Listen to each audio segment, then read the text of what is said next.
नमस्कार, सत श्री अकाल, राम राम सा, खंबागणी वणक्कम, प्रणाम। आप सभी का ऑल्टरनेट मीडिया में फिर से स्वागत है। मैं आपकी होस्ट गायत्री देवी। हमारे साथ जुड़े हैं पीवीआर नरसिम्हा राव जी। और इस वक्त जो मुद्दा है, जो हर किसी के दिल में एक सवाल है, जिसपे धक धक धक चल रहा है, that is about West Bengal. और कई स्टेट्स में इलेक्शंस है। असम का हमें शायद सभी को रिजल्ट पता है, मोर और लेस। हम कन्विंस्ड हैं, इसलिए बहुत ज्यादा उसको लेके तड़पन नहीं हो रही है।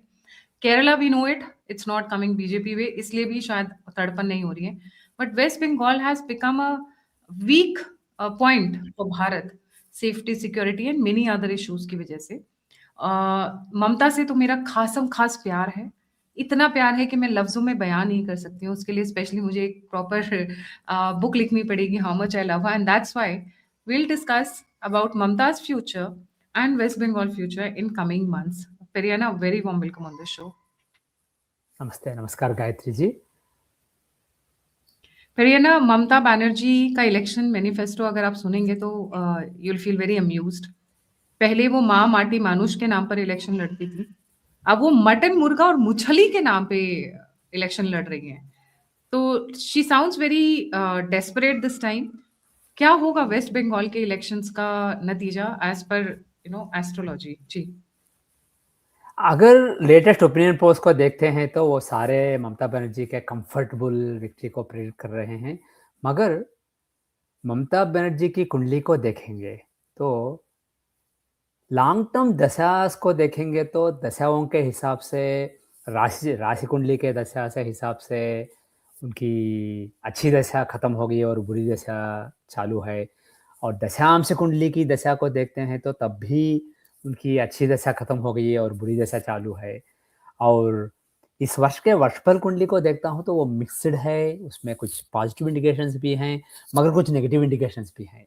दशांश कुंडली जो कैरियर को दिखाता है, वर्षफल के दशांश कुंडली में मार्क योग है, सेवंथ लॉर्ड और एथ लॉर्ड उनका एक्सचेंज है। कुछ पॉजिटिव्स भी हैं पर मगर कुछ नेगेटिव्स भी हैं।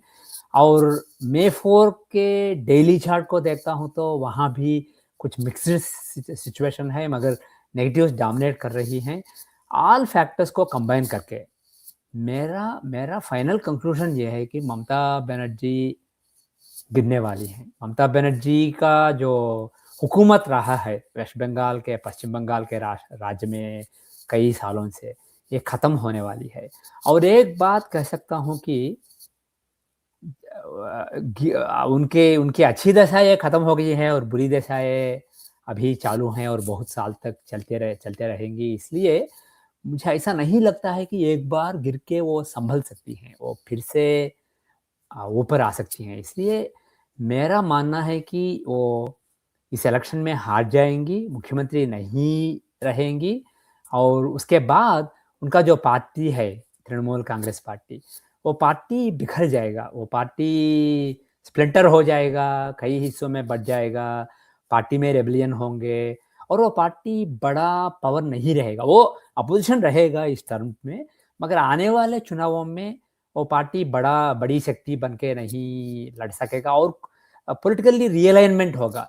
पश्चिम बंगाल के राज्य में कुछ नए डेवलपमेंट्स होंगे और भाजपा मेन पार्टी होगा मगर कम्युनिस्ट शायद वापस आ जाएंगे और कुछ रीअलाइनमेंट होगा। मगर मुझे ऐसा लगता है कि ममता बनर्जी कभी मुख्यमंत्री नहीं बनेंगी। इस बार हार जाएंगी और उसके बाद कभी मुख्यमंत्री नहीं बन सकेंगी। वो मेरा फाइनल कंक्लूजन है। फिर ये ना, we see it from two ways. One is the कुंडली of the leader and the other is the कुंडली of the state. हाँ कुंडली ऑफ द स्टेट मतलब राज की जो कुंडली होती है, वेस्ट बंगाल की जो कुंडली है, क्या वो इसके साथ मैच करती है जो अभी हम बात कर रहे हैं? हाँ, अगर मैं पश्चिम बंगाल के लूनार राज्य की कुंडली हमारे पास नहीं है, जैसे भारत की कुंडली है अगस्त 15 की कुंडली, मगर राज्य के lunar new year chart, lunar new moon chart, lunar new day chart, तिथि चक्र, ये सब बना सकते हैं राज्य के राजधानी पे कलकत्ता में।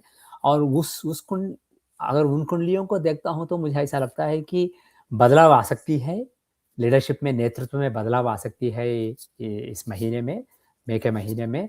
और एक बात दिखता है, अप्रैल के महीने में और मई के महीने में पश्चिम बंगाल में कई दंगे दिखते हैं। पश्चिम बंगाल के मंडेन चार्ट्स को देखता हूँ तो कई दंगे, रिलीजियस टेंशन्स और वायलेंस, बहुत सारा वायलेंस पश्चिम बंगाल में होता हुआ दिखता है मुझे। इसलिए मेरा मानना है कि शायद इलेक्शन के बाद कुछ दंगे होंगे, कुछ वायलेंस होगा हारने के बाद, मगर उससे पहले ही कुछ वायलेंस करके जो भी उनके खिलाफ हैं, उन्हें चुप कराने के लिए कोशिश की जाएगी और शायद प्रेसिडेंस रूल लाने की भी संभावना है। क्योंकि ऐसा वायलेंस दिखता है ये इन मुंडेन चार्ट्स में, मुझे लगता है कि शायद इलेक्शन से कुछ हफ्ते पहले या कुछ दिन पहले पश्चिम बंगाल में प्रेसिडेंट का रूल लाया जाएगा। देखिए सॉरी, तो ये ना आपने कहा कि वहां पर दंगे हो सकते हैं बड़ी मात्रा में। दंगे दो तरीके से, या तो मुसलमान हिंदू को पीटेंगे या फिर इस बार हिंदू रिटेलिएट करके मुसलमानों की वाट लगाएंगे। मैं बहुत कैजुअल लैंग्वेज में बोल रही हूँ कि रामनवमी पे जो हमने देखा है मुर्शिदाबाद में, फॉर नो रीजन, जो कि वेस्ट बंगाल की हिस्ट्री रही है, पर पहली बार हिंदुओं ने जाबाजी का काम किया है और पलट कर जवाब दिया है। This has set an example in West Bengal and people are feeling inspired. मैंने कई लोगों के साथ बातचीत की है, they feel the existential threat now, Hindus.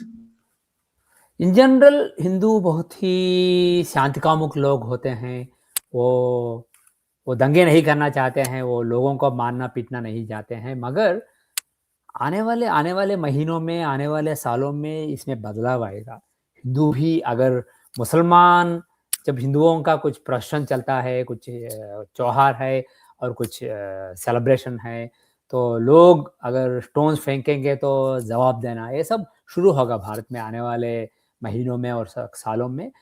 Particularly ऐसे राज्यों में जहाँ पे हिंदुओं को सप्रेस किया गया था, मुसलमानों के बहुत ही दोस्ती बनाने वाले लीडर्स रहे हैं और हिंदुओं को सप्रेस किया था, जैसे केरला, पश्चिम बंगाल, इन तरह के राज्यों में ये और भी दिखेगा आने वाले महीनों में।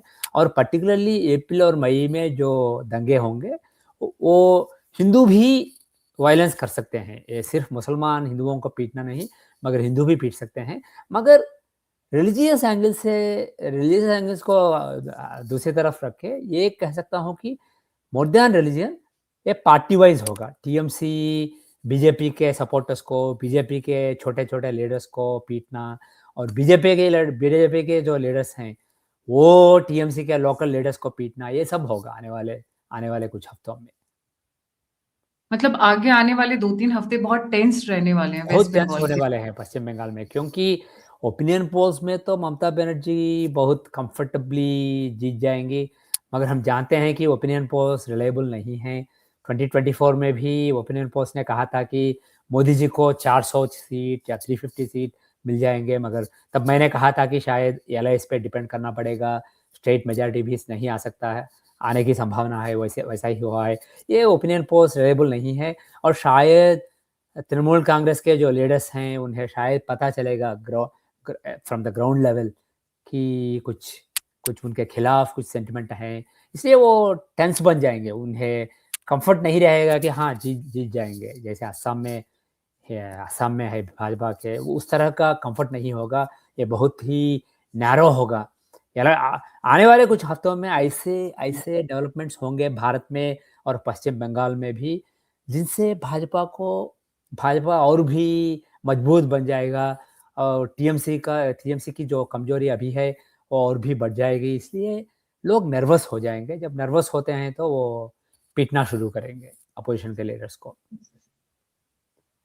आपने कहा हिंदुओं का यहाँ वापसी जो होगा, अपने बंगाली अस्मिता की जो वापसी होगी, will it have any impact on Bangladesh? ये एक हिंदुओं का इंटरेस्टिंग बात है। अगर हिंदूज यहाँ पे असर्ट करें तो सबसे पहला इम्पैक्ट तो ये होगा कि बांग्लादेशी निकलकर भागने की कोशिश करेंगे बैक टू जहां से वो निकल कर आए थे, जो इमिग्रेंट्स हैं। उनके खिलाफ कई सालों से ये बड़ा प्रॉब्लम रहा है भारत के लिए, पर्टिकुलरली वेस्टर्न बॉर्डर पे बांग्लादेश से जो इमिग्रेंट्स आते हैं। सारे इमिग्रेंट्स बुरे नहीं हैं, मगर बहुत सारे इमिग्रेंट्स पर्टिकुलरली वायलेंस के लिए भेजे जा रहे हैं और ये भारत में वायलेंस बढ़ाने का एक स्ट्रैटेजी है, जो भी भारत के दुश्मन हैं उनका। और बांग्लादेश सिर्फ टूल है, और बांग्लादेश के जो मुसलमान हैं वो भी सिर्फ इसमें पांस बन के काम कर रहे हैं। और एक बात है कि पिछले कुछ 2 सालों से बांग्लादेश यूएस के काबू में रहा था। बांग्लादेश में जो नेता थे वो यूएस के पपेट थे। मगर अभी जो चुनाव हुआ था उसमें बदलाव हुआ है, उसमें आए हैं जो मुजीबुर रहमान के सन जो हैं वो चीन के बहुत करीब हैं। और जब उनकी माँ बांग्लादेश को लीड करती थी तब भी वो बांग्लादेश को चीन के बहुत करीब तारिक लेने की रहमान। कोशिश की थी, तारिक रहमान जी। इसलिए वो चीन चीन जो भी चाहेगा वो करेंगे। चीन के बहुत ही स्ट्रांग एलाय रहेंगे, और आने वाले कुछ सालों में चीन भारत को कमज़ोर बनाने के लिए बहुत सारे तरीके ढूँढेगा चीन। और उसके लिए नॉर्थ ईस्ट का जो रीजन है वो बहुत ही नाज़ुक रीजन है, और उसको एक्सप्लॉइट करने की कोशिश चीन करेगा। और बांग्लादेश का जो बॉर्डर है पश्चिम बंगाल से, वो बहुत ही इम्पोर्टेंट बॉर्डर है। वहाँ से कुछ ट्रबल मेकर्स को भारत में भेजने की कोशिश की जाएगी। इसलिए पश्चिम बंगाल में भाजपा का गवर्नमेंट आना, ममता बनर्जी का गिरना और भाजपा का सरकार आना, ये नेशनल सिक्योरिटी के लिए बहुत ही मुख्य विषय है। ये ऐसा लीडर आएगा जो जो भी इलीगल इमिग्रेंट्स पश्चिम बंगाल में अभी हैं उन्हें भेज देंगे। और मोर इम्पोर्टेंटली उससे भी ज़्यादा मुख्य विषय ये है कि जो भी नए आने वाले हैं चीन और बांग्लादेश के इन्फ्लुएंस से भारत में कुछ हलचल मचाने के लिए जो भी आ रहे हैं उन्हें रोक दे, आने न दे। इस तरह की बातें करेगा जो भी नया नेता आएगा पश्चिम बंगाल में, वो उस बॉर्डर को मजबूत बनाएगा। ये बॉर्डर बहुत ही पोरस रहा है पिछले कुछ सालों से, और ये भारत के नेशनल सिक्योरिटी के लिए बहुत ही मुश्किल बात है।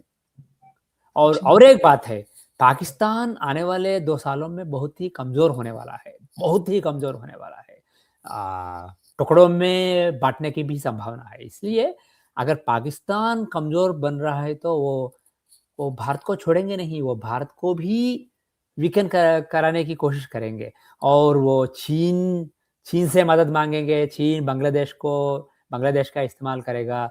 इसलिए जो पश्चिम बंगाल का बॉर्डर है वो बहुत ही इम्पोर्टेंट है, और उसपे भारत सरकार का काबू अब तक नहीं रहा। मगर आने वाले कुछ सालों में ये होने वाला है इस चुनाव के बाद। इसलिए ये चुनाव भारत के नेशनल सिक्योरिटी के लिए बहुत ही नाजुक और इम्पोर्टेंट चुनाव है। राइट। अभिषेक बैनर्जी के बारे में आप कुछ कहना चाहेंगे? ममता बनर्जी के सो कॉल्ड नेफ्यू। मुझे उनके चांसेस हैं? कोई इंसाइट नहीं है। मगर अगर वो पावर में आते हैं तो Mamata Banerjee she will still have access to power. मगर ममता बनर्जी की कुंडली से मुझे ऐसा लगता है कि वो गिरेंगी और गिर के ही रह जाएंगी। मगर एक बात हो सकती है, उनके गिरने के बाद कुछ महीनों के बाद, जैसे मैंने कहा है, टीएमसी स्प्लिंटर हो सकती है, टीएमसी बढ़ सकती है कई हिस्सों में।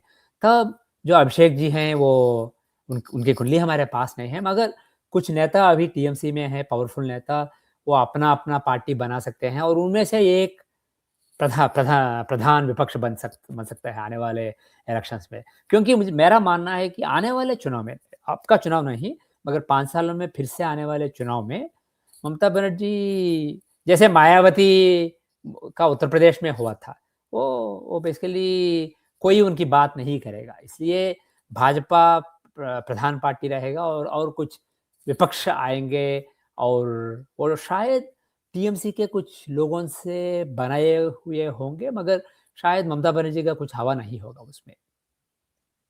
राइट। ममता बनर्जी मतलब संन्यास नहीं लेंगी, चुपचाप नहीं जाएँगी, लड़ती संन्यास रहेंगी। नहीं लेंगी।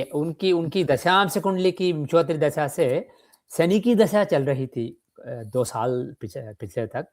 वो 19 साल की दशा उनके लिए बहुत अच्छी थी, क्योंकि शनि उनका खरमेश है, वो तृतीय स्थान में है। मगर अभी जो दशा चालू है, बुध जी की दशा, वो भी षष्ठ भाव में है। इसमें पावर की संभावना नहीं है, मगर षष्ठ दिखाता है लड़ना। इससे लड़ते रहेंगी वो, संन्यास तो नहीं लेंगी, लड़ते रहेंगी, मगर कोई फ़ायदा नहीं होगा। लड़ने वाले सच बहुत सारे होंगे, उनमें से एक होंगी वो भी। राइट जी। Thank you so much Periyana for joining. जाने से पहले सभी व्यूअर्स से रिक्वेस्ट है, please don't forget to like, subscribe and share the alternate media. अगर आप मेरी मदद करना चाहते हैं तो आप दिए हुए नंबर पर मुझे मदद भेज सकते हैं। आप मुझसे जुड़ना चाहते हैं तो डिस्क्रिप्शन बॉक्स में लिंक दिए हुए हैं, आप उनसे मुझसे कनेक्ट कर सकते हैं। इसी के साथ जय हिंद, जय श्री राम, हर हर महादेव। जय हिंद, जय श्री राम, हर हर महादेव।